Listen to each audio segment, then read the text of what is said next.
ರಾಜಧಾನಿ ಬೆಸ್ಕಾಂ ಹಾಗೂ ಜಲಮಂಡಳಿ ಕಚೇರಿಗಳ ಅಧಿಕಾರಿಗಳ ಬಳಿ ಲಕ್ಷಾಂತರ ರೂಪಾಯಿ ನಗದು, ಒಂದು ದಿನದ ಮುಂಚೆಯೇ ಹಾಜರಾತಿ ಪುಸ್ತಕಕ್ಕೆ ಸಹಿ. ಖಾಸಗಿ ಏಜೆಂಟ್ಗಳ ಬಳಿ ಸರ್ಕಾರದ ಕಡತಗಳ ನಿರ್ವಹಣೆ ಹಾಗೂ ಎಇಇ ಗೂಗಲ್ ಮುಖಾಂತರ 12 ಲಕ್ಷ ರೂಪಾಯಿ ವರ್ಗಾವಣೆ ಸೇರಿದಂತೆ ಹಲವು ಅಕ್ರಮಗಳು ಗುರುವಾರ ಅಂದ್ರೆ ಇವತ್ತು ಬಟಾಬೈಲಾಗಿದೆ. ಲೋಕಾಯುಕ್ತ, ನ್ಯಾಯಾಂಗ ಅಧಿಕಾರಿಗಳು ಹಾಗೂ ಪೊಲೀಸ್ ಅಧಿಕಾರಿಗಳು ಜಂಟಿಯಾಗಿ ಜಲಮಂಡಳಿ ಹಾಗೂ ಬೆಸ್ಕಾಂನ 45 ಕಚೇರಿಗಳಲ್ಲಿ ನಡೆಸಿದಂತಹ ಶೋಧ ಕಾರ್ಯಗಳಲ್ಲಿ ಅಕ್ರಮಗಳ ಸರಮಾಲಿಗೆ ತೆರೆದುಕೊಂಡ್ಬಿಟ್ಟಿದೆ.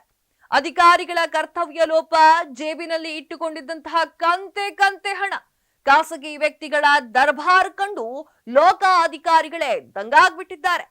ಲೋಕಾಯುಕ್ತ ನ್ಯಾಯಮೂರ್ತಿ ಬಿಎಸ್ ಪಾಟೀಲ್ ನೇತೃತ್ವದ ತಂಡ ಯಲಹಂಕ ಸ್ಯಾಟಲೈಟ್ನ ಬೆಸ್ಕಾಂ ಕಚೇರಿಗೆ ಖುದ್ದು ಭೇಟಿ ನೀಡಿ ಪರಿಶೀಲನೆ ಮಾಡಿದ್ದು, ಈ ವ್ಯಾಪ್ತಿಯಲ್ಲಿ ಬರೋಬ್ಬರಿ 1.18 ಕೋಟಿ ರೂಪಾಯಿ ಬಿಲ್ ಪಾವತಿ ಕಟ್ಟಿಸಿಕೊಳ್ಳದೆ ಬಾಕಿ ಉಳಿಸಿಕೊಂಡಿರುವ ಅಧಿಕಾರಿಗಳ ನಿರ್ಲಕ್ಷ್ಯ ಬಯಲಿಗೆ ಬಂದಿದೆ. ಜೊತೆಗೆ ಕಚೇರಿಯ ನೌಕರರು ನಗದು ವಹಿವಾಟು ಘೋಷಿಸಿರಲಿಲ್ಲ, ಹಾಜರಾತಿಯನ್ನ ಸರಿಯಾಗಿ ಪಾಲಿಸದೆ ಅರ್ಧಕ್ಕೂ ಹೆಚ್ಚು ಬೆಸ್ಕಾಂ ನೌಕರರು ಗೈರಾಗಿರುವುದು ಕಂಡು ಬಂದಿದೆ ಅಂತ ಹೇಳಿ ಲೋಕಾಯುಕ್ತ ಅಧಿಕಾರಿಗಳು ತಿಳಿಸಿದ್ದಾರೆ.